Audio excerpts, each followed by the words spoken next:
யாக்கோபு அழகா ஒரு வார்த்தை சொல்வாரு, சோதனைகளை சகிக்கிற மனுஷன் பாக்கியவான். அப்புறம் அவன் உத்தமன் என்று விளங்கின பின்பு கர்த்தர் தம்மிடத்தில் அன்பு கூறுகிறவர்களுக்கு வாக்குத்தத்தம் பண்ணின ஜீவ கிரீடத்தை. அப்பனா என்ன அர்த்தம்? அந்த ஜீவ கிரீடத்தை ஃபோக்கஸ் பண்ணி தான் இங்க நான் சோதனையை நான் ஏன் சகிக்கிறேன், நான் ஏன் இதை ஏற்றுக்கொள்ளுகிறேன், ஏன் இந்த போராட்டத்தை நான் போராடுறேன், என்னால எப்படி ஜெயிக்க முடியுது? இயேசு சொல்றாரு முடித்தேன்.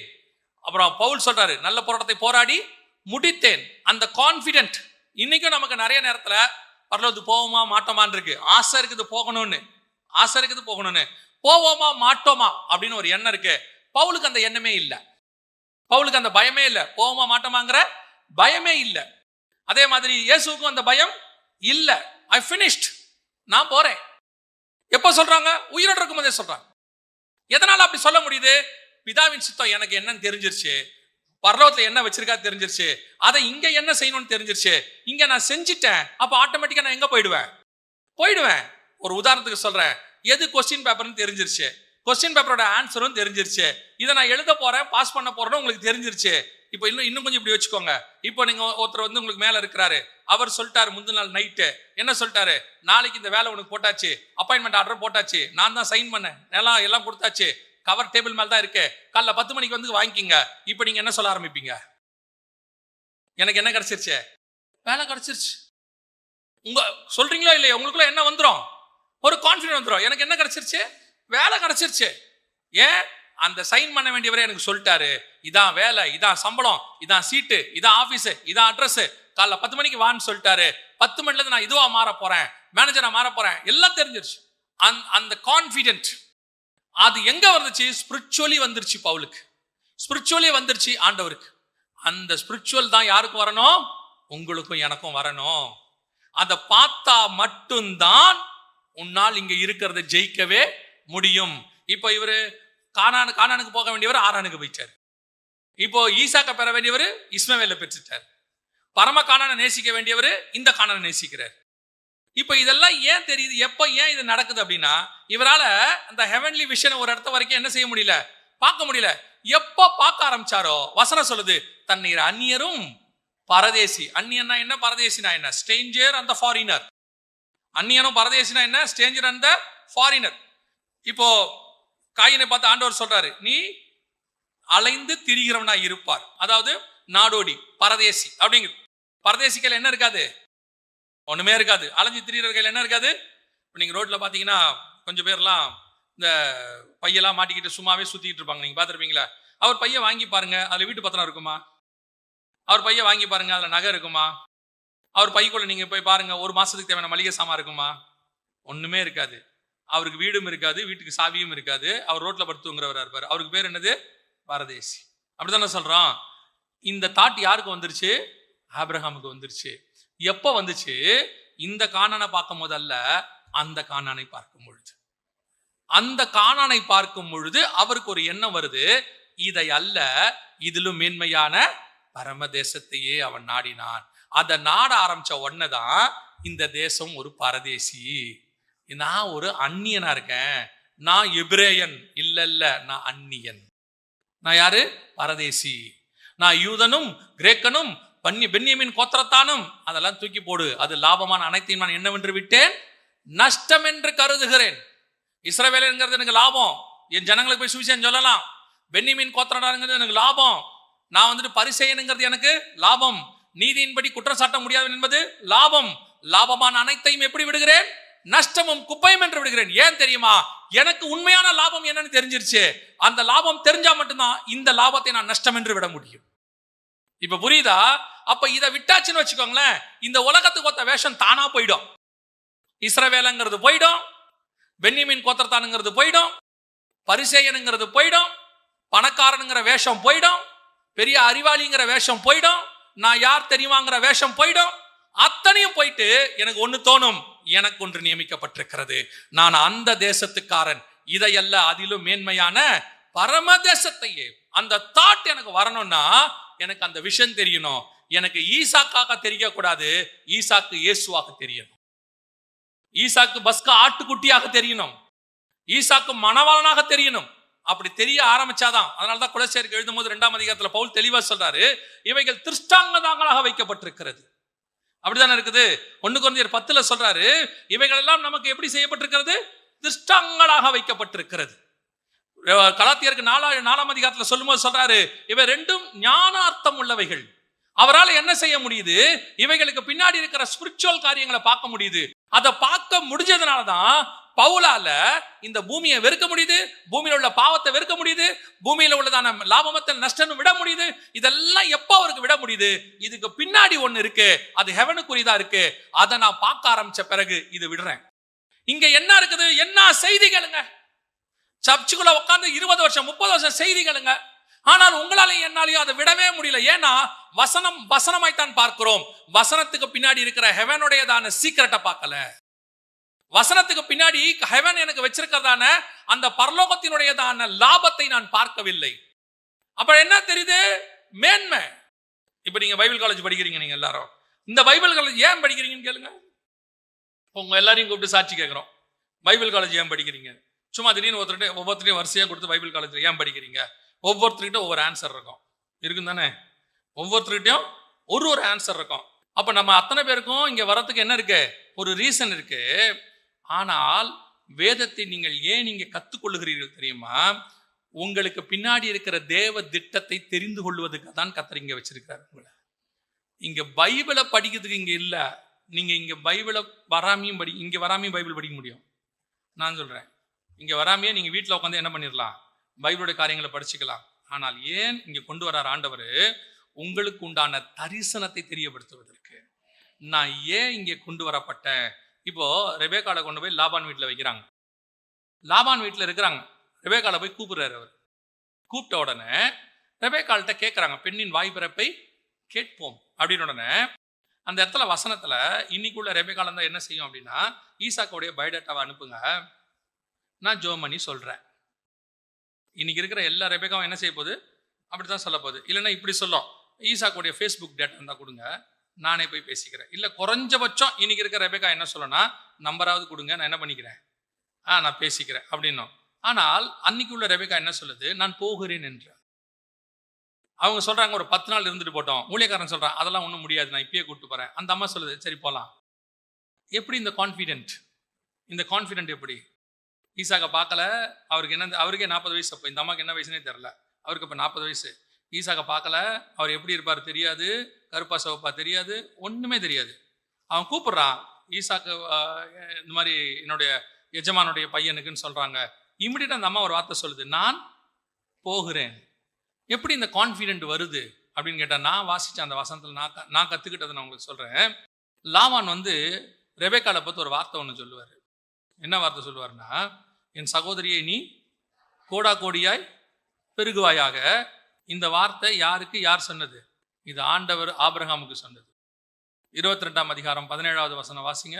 நான் உன்னை ஆசீர்வதிக்கவே ஆசீர்வதித்து உன் சந்ததி வானத்து நட்சத்திரங்களைப் போலவும் கடற்கரை மணலை போலவும் பெருகவே பெருக பண்ணுவேன் என்றும் உன் சந்ததியார் தங்கள் சத்துருக்களின் வாசல்களை சுதந்திரித்துக் கொள்வார்கள் என்றும். இந்த வாக்குத்தத்தம் யாருக்கு யார் சொன்னது? ஆண்டவர் யாருக்கு சொன்னது? ஆபிரகாமுக்கு சொன்னது. இந்த வாக்குத்தத்தத்தை யாருக்கு சொல்றது? இப்போ லாபான். இதுதான் ஸ்பிரிச்சுவல் கனெக்ஷன்.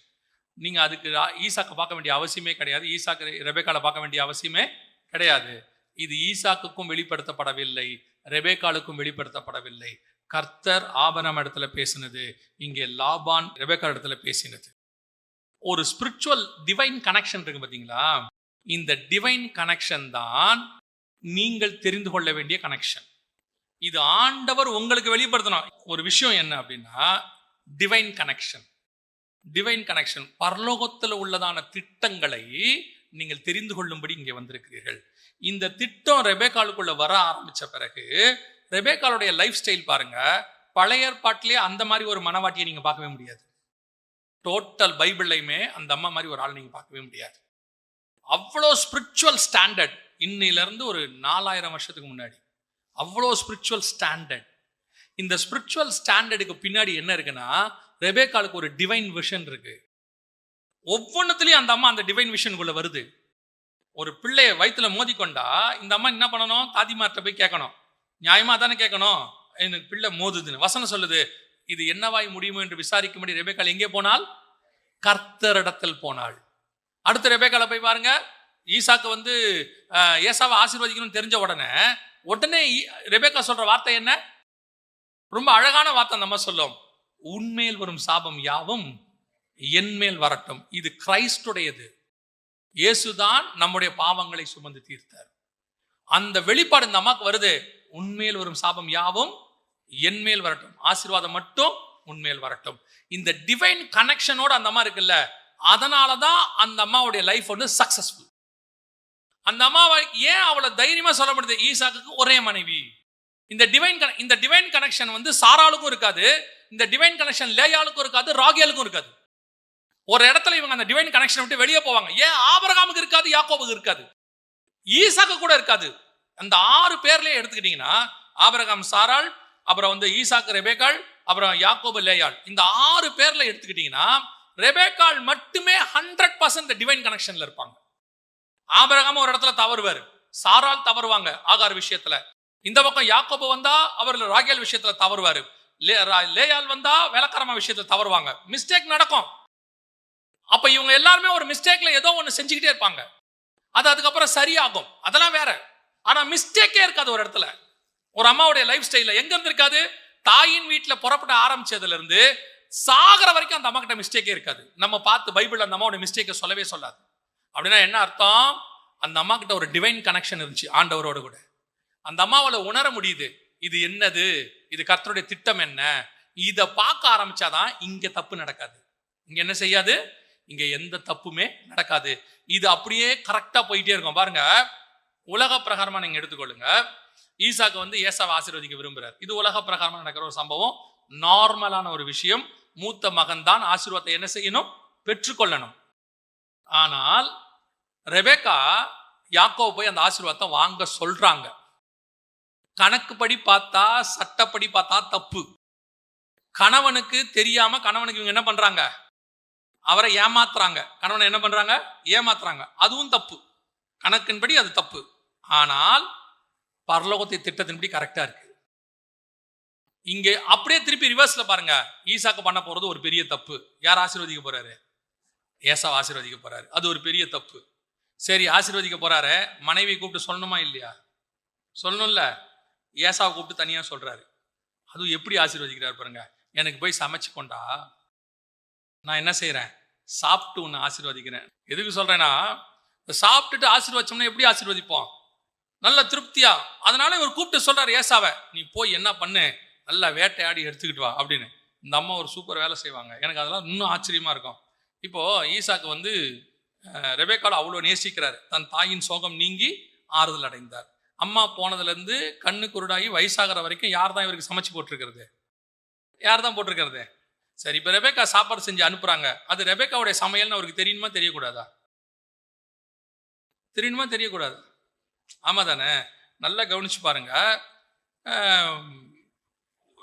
நம்ம வீட்டில் ஒருத்தர் ரெகுலரா செஞ்சுட்டாங்கன்னா, வேற பக்கத்து வீட்டில் தான் அன்னைக்கு குழம்புகளும் வந்து வச்சிருந்தாங்கன்னா சாப்பிட்டோன்னே கேட்பாங்க தானே, இது என்ன, இது குழம்பு சரியில்லையா கேட்கறோம்ல. ஒரே வாய் வச்சோன்னே கேட்பாங்களே வீட்டில், யூஸ்வல் தானே. இப்போ ரெபெக்காள் செஞ்சு கொடுக்குறாங்க, யாக்கோபு கொண்டு போய் கொடுக்குறாரு. அதை ஏசா செஞ்சதுன்னு எப்படி கண்டுபிடிச்சு இவர் நினைக்கிறாரு? வாயில வச்சோடனே தெரியணும்ல, இது யாருடைய சமையல்? ரெபெக்காவுடைய சமையல்னு தெரியணுமா இல்லையா? ஏன் இவருக்கு தெரியல? அந்த அம்மா மாத்தி சமைச்சிருச்சு, அன்னைக்கு மசாலாவை மாத்திருச்சு. அந்த அம்மாக்கு தெரியும், இந்த ஆளுக்கு நம்ம சமையல் தெரியும், இப்படியே நம்ம கொடுத்தோம்னா இருந்தாலும் கண்டுபிடிச்சிடுவான்.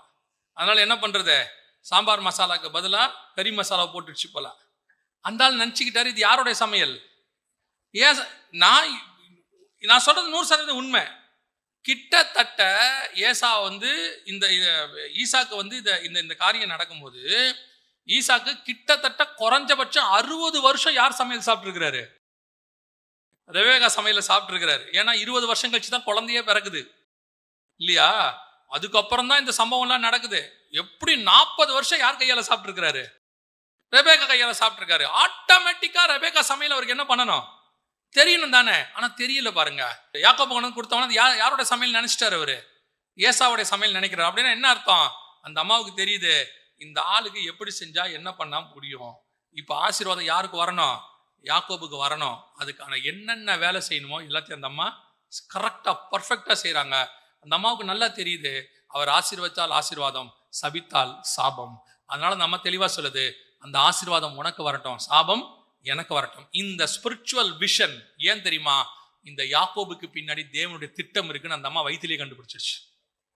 வயிற்றிலே ஆண்டவர் சொல்லிட்டாரு, மூத்தவன் இளையவனை சேவிப்பான். இந்த விஷனை கையில வச்சுக்கிட்டாங்க அந்த அம்மா. இந்த தரிசனம், இந்த வேர்டை கையில வச்சுக்கிட்ட பிறகு ஆட்டோமேட்டிக்காக அந்த அம்மாவுடைய லைஃப் ஸ்டைல் முழுக்க போறது. இப்படியே ஒரு தப்பு நடக்கல பாருங்க. 20 வருஷம் குழந்தை இல்ல, நியாயமா என்ன பண்ணணும்? சாராள் மாதிரி போய் கேட்கணும், வேலைக்காரிய வழியா ஒரு குழந்தை பெற்று கொடுங்க. இல்ல லேயால் மாதிரி கேட்கணும், ராகேல் மாதிரி கேட்கணும், எனக்கு பிள்ளை கொடும் அப்படின்னு கேட்கணும். கேட்கணுமா இல்லையா? இல்லையா? சரி, கேட்கல. அப்பனா இந்த அம்மாவுக்கு அதுக்கு காரணம் என்ன? இந்த அம்மாவுக்கு தெரியும், கர்த்தர் என்னை அழைச்சிருக்கிறார். ஆண்டவர் கொண்டு அந்த அம்மாவுடைய குவாலிட்டி அப்புறமா நீங்க போய் படிச்சு பாருங்க. அவ்வளவு ஸ்பிரிச்சுவாலிட்டியோடைய உச்சத்துல இருப்பாங்க அந்த அம்மா. அப்படியே பாருங்க, அடுத்து அப்படியே ஒவ்வொன்றா அந்த அம்மா கொண்டாடுவாங்க. அப்படியே பின்னாடி வந்துகிட்டே இருப்பாங்க. எல்லாத்தையும் தாண்டி இந்த விஷன் ஓடுறதுக்கு காரணம் என்ன? அந்த அம்மாக்கு அந்த காட்ஸ் வேர்டு கையில் இருக்குது. அந்த வேர்டு என்ன இருக்கு? கையில் இருக்குது. ஆண்டவர் யாக்கோபை ஆசீர்வதிக்கிறார். இனி ஆசீர்வாதம் யாருக்கு தான் போனோம்? யாக்கோபுக்கு தான் போனோம். ஏசாய் என் மூத்த பிள்ளை தான், ஏசாய் எனக்கு பிரியமான மகன் தான், எல்லாத்துலயும் மாற்று கருத்தே கிடையாது. ஆனால் தேவ திட்டம் யார் மேல இருக்கு? யாக்கோபு மேல இருக்கு. என் ஓட்டம், என் தரிசனம் எல்லாம் அதை வச்சுக்கிட்டு தான் நான் ஓடுவேன். அதனாலதான் ரெபேக்காளை பத்தி வசனம் தெளிவா சொல்லும். ஈசாக்கு ரெபேக்காளை மக்பேலா என்னும் குகையில் போய் அடக்கம் பண்ணினான், ராகேல் வழியிலே அடக்கம் பண்ணப்பட்டார். அந்த ஓட்டம் முடிக்கிறது இருக்குல்ல, ஓட்டத்தை முடித்தேன். அந்த விஷன்ல ஓடுறவங்களால தான் கரெக்டா ஓடி செய்ய முடியும். அப்ப கர்த்தர் நமக்கு சொல்லக்கூடிய ஒரு விஷயம், இந்த பரிபூர்ண சித்தம், காட்ஸ் விஷன், அதை நீங்க தெரிஞ்சுக்கோங்க. நான் சொல்லிட்டு முடிச்சிடறேன். அதை தெரிஞ்சுக்கோங்க. அது என்னன்னு ஆண்டவர்கிட்ட கேளுங்க, உங்களுக்கு கேளுங்க. ஆண்டவரை என்ன எதுக்கு அழைச்சிங்க? நான் திருப்பியும் சொல்றேன், இங்க இல்ல என்ன எவாஞ்சலிஸ்டா கூப்பிட்டுருக்கீங்களா, பாஸ்டரா கூப்பிட்டுருக்கீங்களா, இல்ல விசுவாசியா, அது அழைப்பு. அது ஆண்டவர் கொடுத்துருவார். அந்தந்த காலகட்டத்துக்கு உங்களுக்கு அதை தெரியப்படுத்துவார். நீங்க மீன் பிடிச்சிக்கிட்டு இருந்தாலும் உங்களை வந்து கூப்பிட்டுருவார், என் பின்னே வா அப்படின்னு சொல்லிடுவார். அதுல மாற்றுக்கிறதே கிடையாது, அதை ஆண்டவர் செஞ்சிருவார். ஆனா இந்த ஓட்டத்தை நீங்க ஓடி முடிக்கணும்னா அதுக்கு ஒரே ஒரு வழிதான் இருக்கு. ஹெவன்ல உங்களுக்கு நியமிச்சது என்னன்னு தெரியணும். அந்த மேலானதை பார்த்துக்கிட்டே இருந்தீங்கன்னா கீழே டிராவல் என்ன செய்யும்? தானா நடக்கும். இங்க இடறவே மாட்டீங்க. ஏன்னா உங்க பார்வை எதை நோக்கி இருக்கு? கண்மலையை நோக்கி இருக்கு. உங்க பார்வை ஹெவனை நோக்கி இருக்கு. ஹெவன் உங்களை தூக்கி சுமக்க போதுமானதாக இருக்கு. நீங்க பல நேரத்துல கீழேயே பாக்குறீங்க. இதையே தான் ஸ்பிரிச்சுவலா தான் சொல்றேன், கீழேயே பாக்குறீங்க. அப்படி பார்த்து ஓடி இடறீங்க, விழுறீங்க, ஏந்திரீங்க, இடறீங்க, விழுறீங்க, ஏந்திருக்கிறீங்க. ஆண்டவர்கிட்ட ஜெபம் பண்றீங்க, ஆண்டவரே தாண்டணும்பா. ஆண்டவர் சொல்றார், தாண்ட வைக்கிறேன், முயற்சி பண்றேன். ஆண்டவர் சொல்றார், உதவி செய்யறேன். 100 தடவை 7 அளவுல 70 தடவை கர்த்தர் நமக்கு உதவி செய்கிறார். ஆனா இன்னும் போராடிட்டே இருக்கிறோமே. இந்த போராட்டத்தை போராடி, நல்ல போராட்டத்தை போராடி ஓட்டத்தை முடித்தேன். அந்த இடத்தை நம்ம கான்பிடென்டா, இயேசு சொல்றாருல, நான் போராடி முடித்தேன், எல்லாம் முடிந்தது. அந்த கான்பிடென்ட் வரணும்னா உங்க பார்வை, என் பார்வை எதை நோக்கி ஓடணும்? ஹெவனை நோக்கி ஓடணும். அங்க நியமிச்சதை நீங்க ஒரே ஒரு தடவை, 13 வருஷத்துக்கு முன்னாடி ஒரு மனுஷனை அறிவேன், அவன் பரதீசிக்கு எடுத்துக்கொள்ளப்பட்டான். அந்த பார்வையை பார்த்த பிறகு பவுலால பூமிக்குரியதை என்ன செய்ய முடியல? நேசிக்கவே முடியல. அதுக்கு பின்னாடி ஓடவும் முடியல. எல்லாம் அவருக்கு நஷ்டமாக தெரிகிறது, குப்பையா தெரியுது. நஷ்டம் வேற, என்னவா தெரியுது? குப்பையா தெரியுது. ஏன்னா மேன்மையானதை நான் பார்த்து விட்டேன். அல்லேலூயா. அந்த பரிபூர்ண சித்தம் என்னதென்று அறிந்தால்தான் நான் என்ன செய்ய முடியும்? மறுரூபமாக முடியும். அல்லேலூயா. நாம் ஜெபிக்க போகிறோம். எந்திரிக்கலாமா தேவ சமூகத்திலே? Thank you Jesus. நன்றி ஆவியானவரே. நாம் அத்தனை பேருமே ஒரு பரலோகத்தின் திட்டத்தோடு கூட அழைக்கப்பட்டிருக்கிறோம். நீங்கள் பூமிக்குரியதான எந்த திட்டத்தோடும் அழைக்கப்படவில்லை. நம்ம அத்தனை பேருமே பரலோகத்தில் உள்ள ஒரு வேலைக்காக தான் பூமிக்கு அனுப்பி வைக்கப்பட்டிருக்கிறோம். இத ஒரு டிவைன் விஷன்ல நீ பார்க்கணும். நீங்க இந்த பூமியில என் போராட்டத்தை நான் போராடி முடிச்சுட்டா போதும் அப்படின்னு ஒரு எண்ணம் வந்துச்சுன்னா நீங்க கடைசி வரைக்கும் கஷ்டப்பட்டு போராடிக்கிட்டே இருப்பீங்க. நான் இதை முடிச்சுட்டு வேறொரு இடத்துக்கு போனோம் அப்படின்னு அதை கான்சன்ட்ரேட் பண்ண ஆரம்பிச்சிங்கன்னா இது உங்களுக்கு பெருசா தெரியாது. ஒரு பிரயாணம் போறவர் இன்னொரு பஸ்ஸை பிடிச்சி இன்னொரு இடத்துக்கு போகணுங்கிற எண்ணம் இருந்தால்தான் அவர் பிரிஸ்கா இருப்பார். இதான் லாஸ்ட், இதோட போய் நான் ரெஸ்ட் எடுக்க போறேன்றவர் ஆட்டோமேட்டிக்கா மென்டலி அவர் ரெஸ்ட் எடுக்கிற மூடுக்கு வந்துடுவார். என் பிரயாணம் முடியலை, இன்னும் இருக்குன்னு நினச்சா இப்போ ரெஸ்ட் இல்லை, இன்னும் டைம் இருக்கு அப்படின்னு நீங்கள் ஓடிக்கிட்டே இருப்பீங்க. உங்கள் மைண்ட் செட் அதுக்கு ஆகிடும். இதைத்தான் சொல்கிறாரு, மனம் புதிதாகிறதுனாலே நான் இங்கே முடிக்க போல ஹெவனில் தொடங்க போகிறேன். அங்கே நான் தொடங்கிறதுக்கு இங்கே முடிக்கணும். ஸோ இது அல்ல, இதிலும் மேன்மையான கீழானவைகள் அல்ல, மேலானவைகளையே, அழிவுள்ளது அல்ல, அழியாமையே. அந்த தாட் வரணும். நான் சொல்ற செய்தி, எந்த அளவுக்கு உங்க இருதயத்துக்குள்ள உள்வாங்குறீங்களோ அந்த அளவுக்கு நீங்கள் உலகத்தை ஜெயிப்பீர்கள். இப்ப நீங்க போராடிக்கிட்டு இருக்கிற எத்தனையோ விஷயங்களிலிருந்து கர்த்தர் உங்களை விடுதலையாக்குவார். உங்களுக்கு சாவி கிடைச்சிடும். அதுக்கப்புறம் இதை நீங்க பின்னாடி தள்ளிட்டு முன்னாடி நோக்கி போக ஆரம்பிச்சிருவீங்க. அது கூட நின்று போராடிக்கிட்டே இருக்க மாட்டீங்க, உதறி தள்ளிடுவீங்க.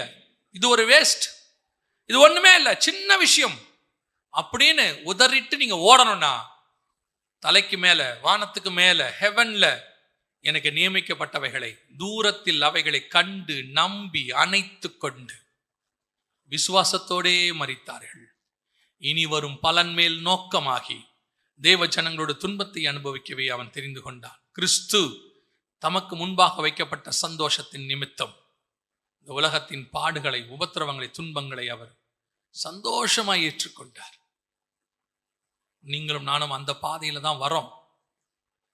ஜெயிக்க போறோம், ஜெயிக்கிறோம். இன்னையிலிருந்து இவைகள் நம்மை விட்டு தூரம் போகும். நீ எதுக்குள்ள போராடிக்கிட்டு இருக்கிறையோ அதை ஜெயிக்க போற. எது உங்களை வருத்தப்படுத்துதோ இனி அது இல்லாமல் போகும். எது உங்களை முன்னேற விடாம தடுக்குதோ அதை நீங்க உதறி தள்ளிட்டு ஓடுவீங்க. அது உங்களை வருத்தப்படுத்தாது. அதை ரொம்ப ஈஸியா இன்னிலிருந்து ஜெயிக்க போறீங்க. ஒரே ஒரு ஃபார்முலா தான். இதோட எப்படி போராடுறது, ஜெயிக்கிறதுன்னு யோசிக்காம, எனக்கு பரலோகத்துல என்ன வச்சிருக்கிறீங்க ஆண்டவரேன்னு கேட்க தொடங்குங்க. உங்களுடைய பிரயாணம், உங்களுடைய தரிசனம், உங்களுடைய ஓட்டம் வேறு விதமாய் இருக்கும். ஒப்பு கொடுப்போமா தேவ சமூகத்துல? ஆண்டவர்கிட்ட, ஆண்டவரே என்னை முழுவதுமாய் அர்ப்பணிக்கிறேன். சர்வ வல்லமை உள்ள எங்கள் ஆண்டவரே, இந்த அருமையான நாட்களுக்காய், விசேஷமா இந்த கால வேளைக்காய் ஸ்தோத்திரம். தேவனாகிய கர்த்தர் எங்களோடு கூட இடைபடுகிற தயவுக்காய் ஸ்தோத்திரம். எங்களை அதிகமாய் நேசிப்பதற்காய் ஸ்தோத்திரம். கற்புள்ள கன்னிகையாக உம்மிடத்தில் கொண்டு போய் வைத்துக் கொள்வதற்கு நீர் எங்களை ஆயத்தப்படுத்துகிற தயவுக்காய் ஸ்தோத்திரம். நீர் விரும்புகிற அந்த ஆவிக்குரிய தன்மை எங்களுக்குள்ளே வருவதற்காய் ஸ்தோத்திரம். எங்களை உள்ளான மனுஷனை பரிபூர்ணமாக்கி கொண்டிருப்பதற்காக ஸ்தோத்திரம். உம்முடைய கிருபையுள்ள கரத்தில் எங்களை தாழ்த்துகிறோம். முடிவு பரியந்தம் நிலை நிற்க எங்களுக்கு கிருபை பாராட்டும். மகிமையுள்ள கரத்தில் எங்களை தாழ்த்துகிறோம். எங்கள் ஆண்டவர் இயேசு கிறிஸ்துவின் நாமத்தில் பிதாவே.